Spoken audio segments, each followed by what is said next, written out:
Beleza. Tá tudo certo aqui? Ok. Então, professor, essa apresentação eu dei o título de Melhores abordagens de triagem virtual em Docking, né? Traduzindo ali o capítulo que me foi incumbido, né?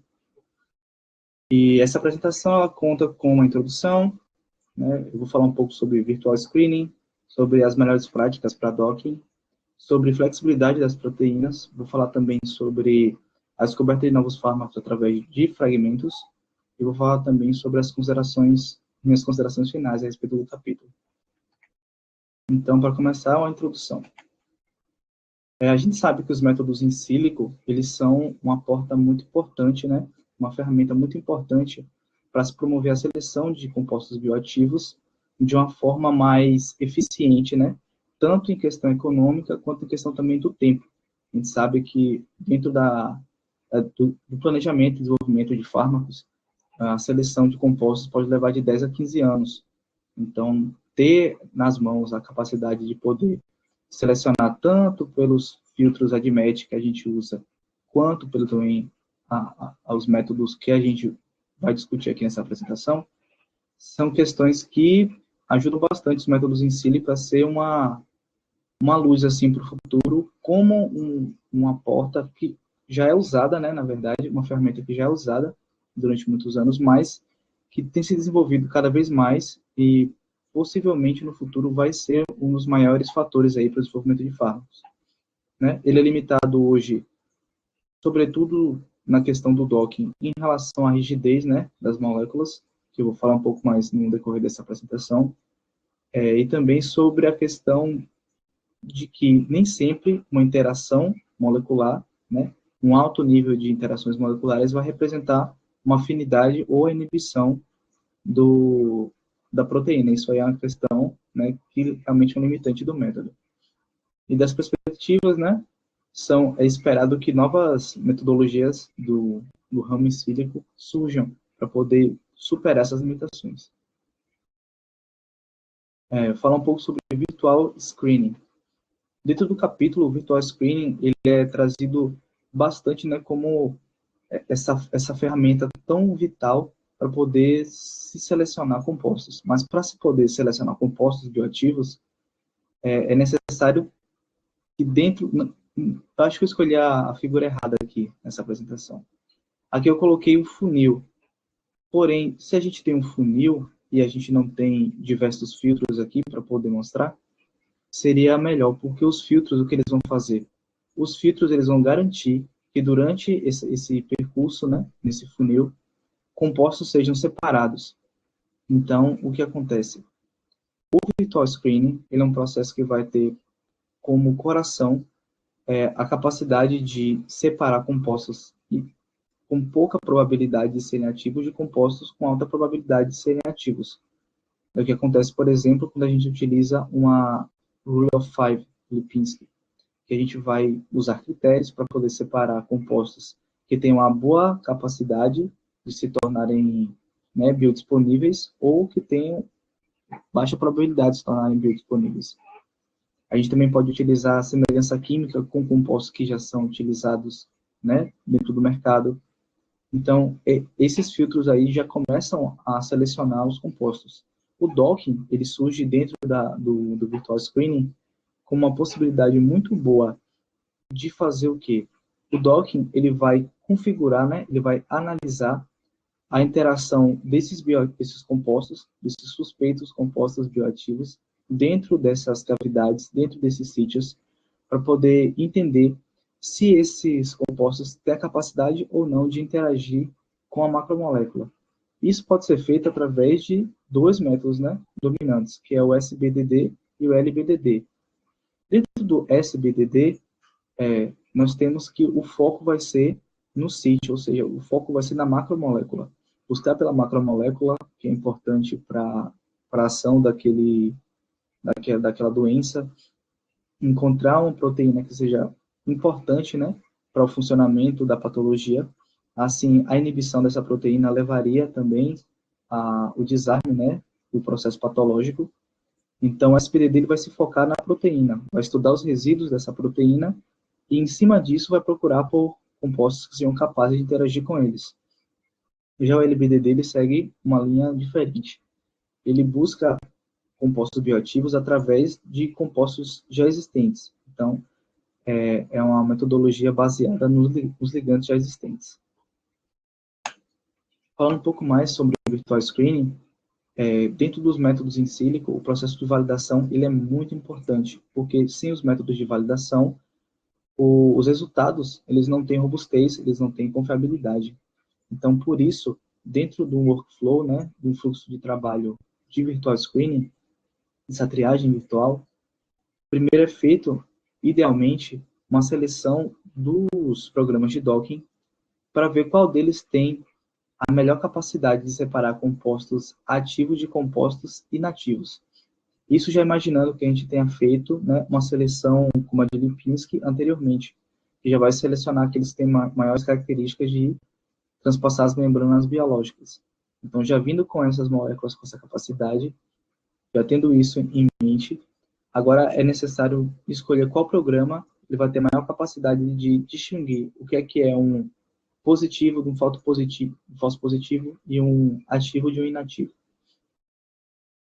Assim, a gente consegue separar tanto os compostos interessantes, como também selecionar o melhor programa, para então descobrir quais vão ser os complexos, né, que vão ter as melhores energias de interação. Para que assim, posteriormente, esses dados sejam utilizados pelos estudos de bancada para poder, né, adiantar aí o processo de desenvolvimento de fármacos. Falando agora um pouco sobre o docking molecular. O docking molecular, ele necessita de que algumas características sejam observadas, como, por exemplo, a resolução da molécula. Quando a gente fala de resolução, a imagem mostra aqui uma imagem borrada, e é exatamente isso o que eu queria destacar. O que é que acontece? Quando a gente vai realizar um docking e a gente escolhe uma macromolécula com baixa resolução não, com a resolução ruim, ou seja, uma resolução acima ali dos 2 angstroms, isso quer dizer que essa macromolécula possivelmente está deixando de apresentar aminoácidos. E se a gente considerar que o SBDD ele vai realizar suas interações utilizando de aminoácidos, considerando os aminoácidos, assim como a dinâmica molecular também, então a escolha de uma macromolécula que tenha uma resolução ruim vai levar à falta de aminoácidos, vai levar a erros que vão prejudicar, né, os resultados do docking. Outra coisa interessante é observar, né, a escolha inadequada da conformação bioativa, tanto dos ligandos quanto da macromolécula. Eu gostaria de destacar aqui a questão da conformação da macromolécula, porque dentro dos plataformas dos repositórios de proteínas, você vai encontrar tantas proteínas nas fases ativa quanto inativa, vai encontrar cristalizações diferentes. Então, estudar e descobrir quais são as suas conformações que estão ali, né? Ler o artigo relacionado à proteína para poder entender em que momento essa proteína foi cristalizada, vai ajudar bastante para que você não selecione um PDB, né? Uma macromolécula, que esteja no momento, por exemplo, vou falar aqui do meu caso da 3N40, que eu trabalho, uma proteína do envelope, que durante um processo da sua atividade, um loop, né, ele pode estar para dentro ou para fora. Então, essa questão de estar para dentro ou para fora determina muito em relação a se se a proteína vai ter atividade ou não. Então, escolher a macromolécula no momento certo, ou seja, a macromolécula que representa realmente o que você quer trabalhar é muito importante. Também tem que se estudar a configuração, né, da estrutura, buscar entender também a questão da protonação dos resíduos e da água estrutural. Essa questão da água estrutural é muito importante porque a água pode ajudar a fazer ligações de hidrogênio, pontes de hidrogênio, na verdade. E a questão da protonação dos resíduos, porque no caso, por exemplo, das histidinas, eles são resíduos que influenciam bastante, né, de acordo com sua protonação, na proteção da proteína e também na conformação da proteína. Entender também, né, a baixa correlação entre as funções de pontuação e afinidade experimental, como eu tinha falado antes, nem sempre realizar muitas interações vai gerar um complexo com alta afinidade. E também, né, entender a questão que a ausência de uma avaliação do enriquecimento enfraquece bastante os seus resultados. É por isso que tem se levantado bastante, discutido a questão do fator de enriquecimento, da curva ROC, porque é através desses cálculos que a gente vai poder trazer uma visão sobre a confiabilidade de todo o processo. Um docking geralmente acontece com a seleção da proteína, em seguida da conformação, da definição, na verdade, de um grid, o processo de acoplamento molecular, e depois a classificação dessas poses adquiridas e desses complexos, para que então nós possamos analisar quais esses compostos têm maior, né, interação com a proteína. Isso é importante porque eu vou falar um pouco mais tarde sobre como que as poses são estudadas. Então, vamos adiante. Falando agora sobre a previsão das poses. Como o processo de docking ele acontece meio computacional, existem algumas pessoas que podem vir a se questionar: será que o computador realmente consegue reproduzir o que acontece quimicamente? É por isso que processos como o redocking e o crossdocking são tão importantes, porque o material cristalográfico ele é fruto de trabalho em bancada. Então, quando computacionalmente se faz um redocking ou um crossdocking, em que você usa os meios computacionais para reproduzir aquela conformação encontrada, aquele complexo encontrado dentro do PDB, você consegue dar uma confiabilidade maior. Eu vou falar de confiabilidade muito nessa apresentação, porque são os maiores focos do capítulo.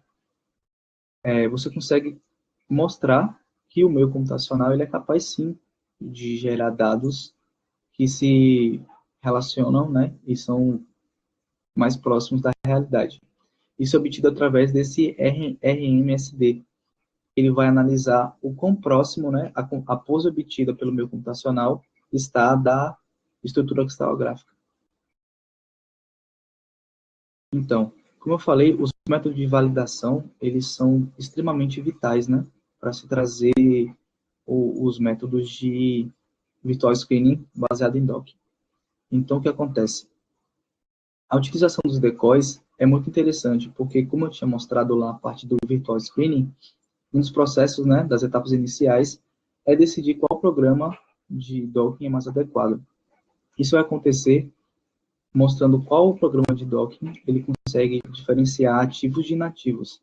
Então, nesse momento, né, a utilização de plataformas como o Dudier, que é um dos mais utilizados dentro da literatura, ele vai trazer compostos que são muito parecidos, né, com os ativos, porém são inativos.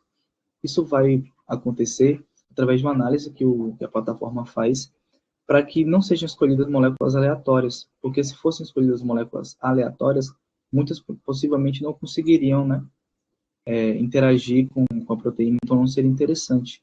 É por isso que a análise que o Dudier faz dos compostos ativos para se gerar esses inativos é tão importante, porque ele traz compostos que poderiam confundir as máquinas.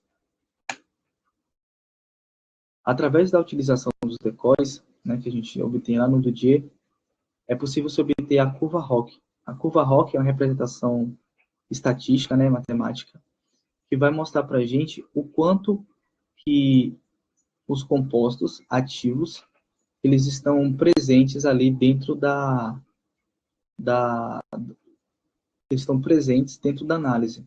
Então, a curva ROC ela vai mostrar se os compostos ativos eles são selecionados antes ou depois dos compostos inativos. Isso acontece, por exemplo, quando você faz um docking, você obtém aquela função de classificação, você usa a função de classificação e obtém aquele ranking. Dentro daquele ranking você vai ter as energias de interação de todos os compostos. Então, ali vão ter energias de interação quanto melhores e piores. O que a curva ROC mostra é a capacidade que o programa tem de melhor classificar os compostos ativos, colocando eles, né, no topo desses rankings. Porém, aí vem uma questão. Dentro dessa questão aqui, ele não vai avaliar se, por exemplo, os ativos vieram primeiro, porém, certos inativos estavam ali no meio. Os inativos foram os 5 melhores. Isso não preocupa a curva ROC. Ela só vai mostrar se, em geral, os compostos ativos estão nas melhores posições, estão acima, mas não vai classificar tão bem ali a posição desses ativos. Dentro da curva ROC, a gente tem que o lugar melhor para se estar é aqui acima, né, no canto superior esquerdo, aqui representado pela curva A. É como se fosse aqui todos os ativos tivessem sido reconhecidos antes dos inativos. E aqui a curva E seria a pior hipótese, em que todos os inativos foram selecionados antes dos ativos. Né? Essa curva aqui ela vai relacionar tanto a sensibilidade do método, como também sua especificidade. E a área sobre a curva, né, ela vai ser um indicador da capacidade do programa, sendo que 0,7 seria uma estimativa boa, né? Entre 0,7 e 0,8 seria bom, e entre 0,9 e 1 seria excepcional para se obter uma área sobre a curva dentro de uma curva ROC de um docking. Porém, né, como eu estava falando, a curva ROC ela não consegue expressar o quão bem os ativos foram dentro da análise. É por isso que o fator de enriquecimento é muito importante. O fator de enriquecimento ele vai se relacionar com o nível de afunilamento que você vai usar. Você pode utilizar um fator de enriquecimento de 1%, de 10% ou de 20%, como é o meu caso, em que você vai observar, por exemplo, no caso de 1%, dentro dos 1% melhores, né, quanto dos ativos estão ali inclusos. Então, essa equação ela vai trabalhar, né, o número de ativos dentro dessa porcentagem dos melhores, né, a porcentagem de melhores, o número de totais, o número de ativos totais e o número de compostos totais. Quando a gente vê assim, parece fazer muito sentido, mas colocando em números. Digamos que eu realizei um docking com 100 compostos. Eu quero fazer um docking a, digamos, 10%. Se eu quero realizar um fator de enriquecimento a 10%, então eu vou ter que, dentro desses 10, né, dentro desses 10 melhores compostos, ou seja, 10% desse grupo de resultados, dentro desses 10%, digamos que 5% foram de compostos ativos e 5% de inativos. Então, eu vou colocar aqui 5 dividido por 10, né, que é o extrato que eu tirei de 10%, dividido por número total de ativos, digamos que eu usei 15 ou 20. 20 ativos numa base total que era de 100, eu tive 100 resultados. Então, isso aí vai me trazer uma noção do quão bem os meus ativos foram, porque se dentro daquele grupo seleto de 10%, que foram os melhores, os meus ativos não são tão presentes, então o enriquecimento, né, a fator de recuperação da minha análise é fraca. Porém, mesmo para a análise de fator de enriquecimento, ainda existem algumas coisas que deixam a desejar, porque o fator de enriquecimento ele não considera a frequência e a classificação dos ativos na lista. Ou seja, desde que eu tenha ativos dentro dos 10%, o fator de enriquecimento ele não se preocupa em que posição eles se encontram. É por isso que o R e E ele é tão importante. Ele é importante justamente porque ele vai mostrar que a posição agora passa a importar. Então, aqui, né, nesse ponto XI, você vai ter a posição do seu ativo, e em alfa, você vai utilizar um parâmetro de ajuste.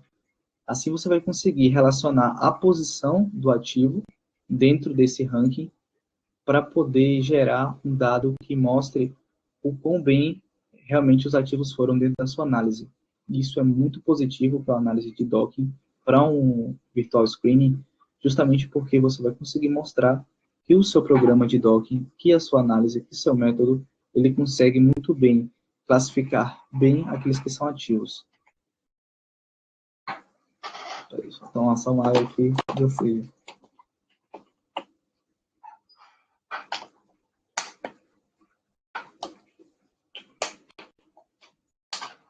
Voltando então, falando agora sobre a questão do bedrock, né, que é o Boltzmann Untainted Discrimination of Rock, que é uma outra análise, né, que considera a probabilidade do ativo ser classificado antes de um composto qualquer. Assim, ele busca concentrar os ativos no topo do ranking. Esse é um método de análise que ele vai, né, considerar tanto o que a gente obtém com RE, que foi o cálculo que eu mostrei antes, quanto vai usar também esse fator R-alfa. Esse R-alfa, né, é a proporção dos compostos ativos no conjunto de referência, ou seja, naqueles 10% que eu teria selecionado. A área sobre a área parcial sobre a curva também é interessante, porque ela permite a seleção de modelos com alto fator, alta probabilidade de verdadeiros positivos e baixa de falsos positivos, dentro daqueles X%, né, mais bem classificados dentro do docking. Né, a sua equação é demonstrada aqui, é muito parecido com a equação de área sobre a curva, que eu não consegui trazer, mas a gente pode dar uma repassada nisso em outro momento. Né? Dentro dessas análises, as estimativas de energia livre de Gibbs também são muito importantes, né? Porque a energia de Gibbs ela vai ser o quê? Primeiramente, a gente tem que fazer o cálculo da energia mecânica total, né? Considerando a energia das ligações, a energia dos ângulos das torções, das interações, a energia também elétrica, né? Dentro dessa outra questão, a gente vai ter a... Deixa eu ver aqui. Sim, para se chegar a essa energia de Gibbs, a gente vai ter a energia do soluto, né? A energia, a entropia do soluto, na verdade, perdão. A gente vai ter a entropia do soluto menos as contribuições polares e apolares para a energia de solvatação, somando-se com essa energia mecânica que a gente já teria aqui somado. Assim a gente vai poder chegar no ΔG. O ΔG é o que a gente tem quando, por exemplo, a gente utiliza um ChemScore ou utiliza um Autodoc, um Vina, que a gente vai ter, né, a energia do complexo sendo comparada com a energia do ligante e da proteína. E dentro dessas questões, a eficiência de ligação, ela chama bastante atenção. Em um momento dessa apresentação anterior, eu comentei que a eficiência de ligação, não, eu comentei que nem sempre o maior número de interações vai se refletir numa melhor afinidade, né, dentro desse complexo. Isso se mostra porque se o número de interações fossem tão importantes assim, nós não teríamos compostos leads com baixo peso molecular, porque, tomando-se pela lógica, aqueles com maior tamanho realizariam mais interações. Porém, o que a gente vê é que isso não se vê na realidade, né? Não se verifica na realidade. Então, os métodos de eficiência de ligação, tanto o LE, quanto o LLE, quanto o SLE, né?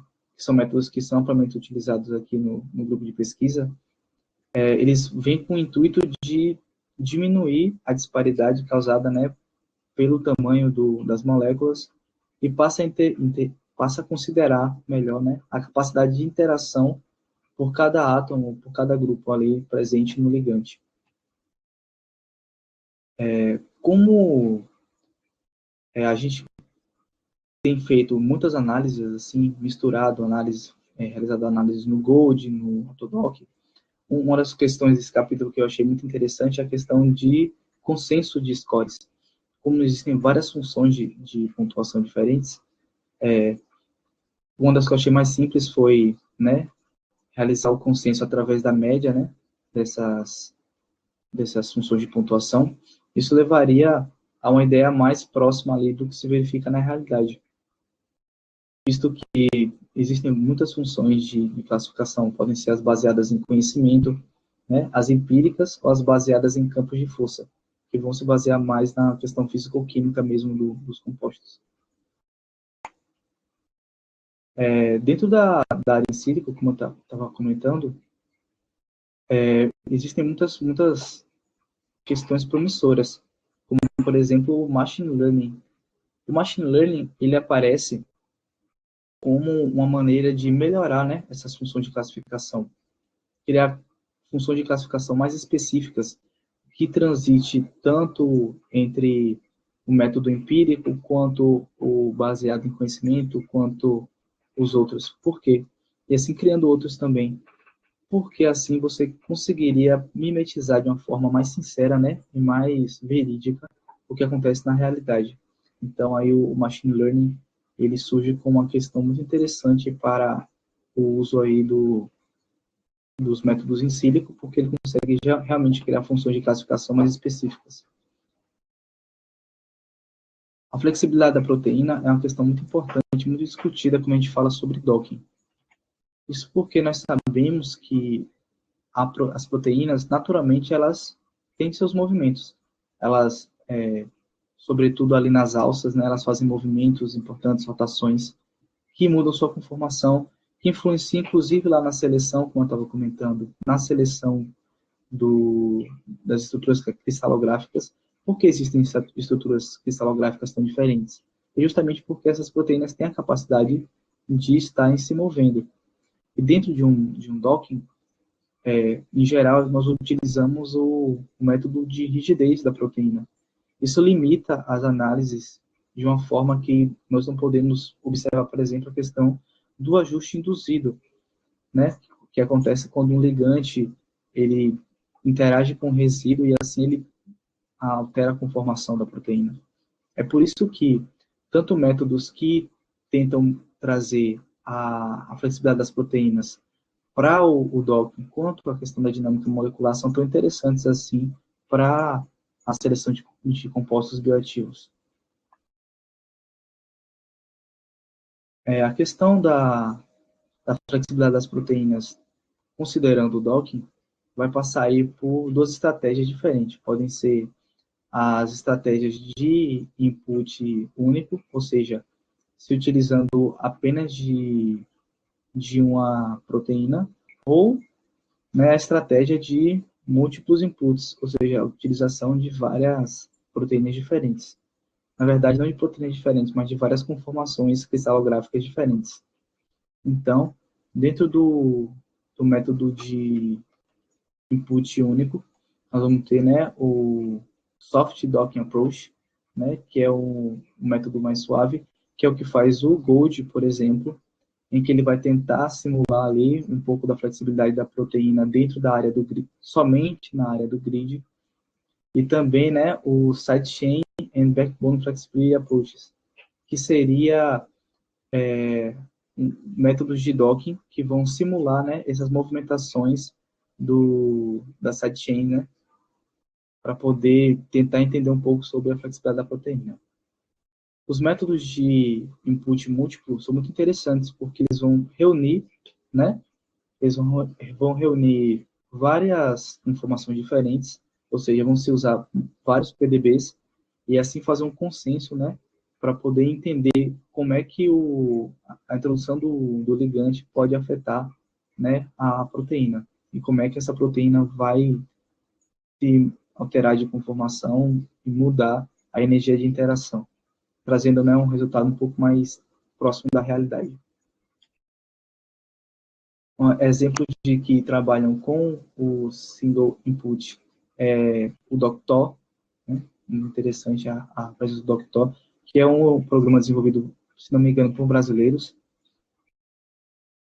e dos que utilizam, né, os métodos de multiple input, nós vamos ter aí o Autodoc e o Gold também,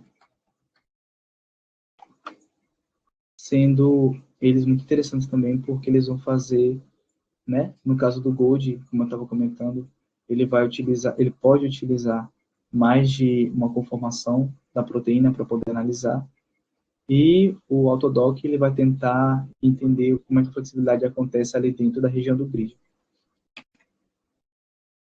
Outra questão interessante, né, a descoberta de novos fármacos através do docking de fragmentos, foi até uma questão que foi comentada na apresentação do Neto, né, que é a utilização de micromoléculas, de fragmentos, na verdade, de micromoléculas que vão se alojar ali nos sítios e indicar quais seriam as melhores regiões para se trabalhar e quais seriam as características de interação, né, dentro do sítio.